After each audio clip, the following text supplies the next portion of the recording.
Hi everyone, so today we're going to have a look at back stitch, which is a really easy stitch. I'm sorry if it seems like I'm trying to teach my grandmother to suck eggs, but it is a stitch that I use all of the time to follow lines, create shapes, and you can also turn it into whipped back stitch, which is something else I will very quickly show you today. So as I say, it is one of the easiest and most basic of stitches. So all you do is you come up, and if you imagine that I have drawn a line, or perhaps you're following a line, or if you've got a pre-printed fabric you could be following a line, you just come up, you go a little way along just to start out, and then you'll come up as if you're doing sort of a running stitch, about the same distance away as your first stitch away, so you've got to try and keep your stitches nice and evenly spaced. And the back stitch part comes in that you are backtracking and you're going back in to where that first stitch went in. So you're creating a continual line.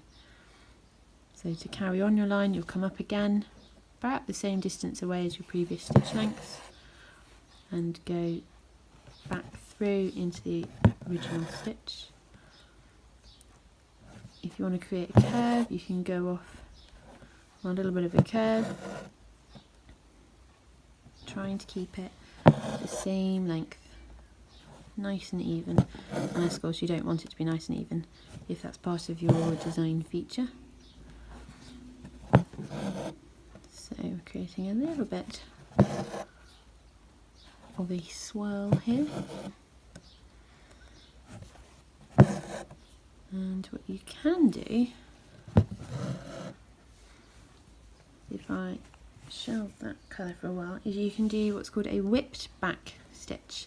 So you can either come up, or you can start at any point. You can come up here, or you can come up here, either using the same colour or a different colour. I'm going to use a different colour just to show you. And a sort of Blue Peter, here's one I made earlier.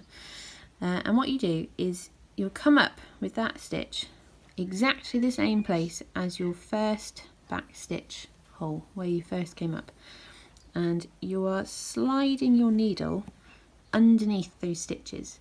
So you're not actually going through the fabric, you're not making any sort of new stitch, you're just working on what is already there on the surface.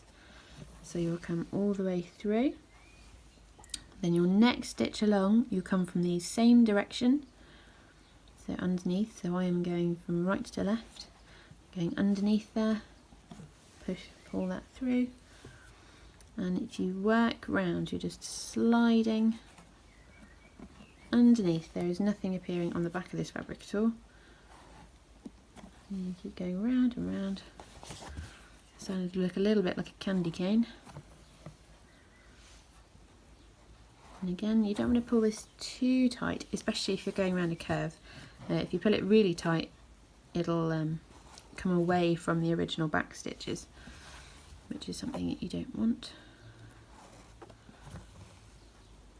So once you've reached the end, you go back down that same hole as your original back stitch. So there we go. So that was back stitch here, it's just one single line, or whipped back stitch. You can go with a different colour there. You can go back again if you want to build it up.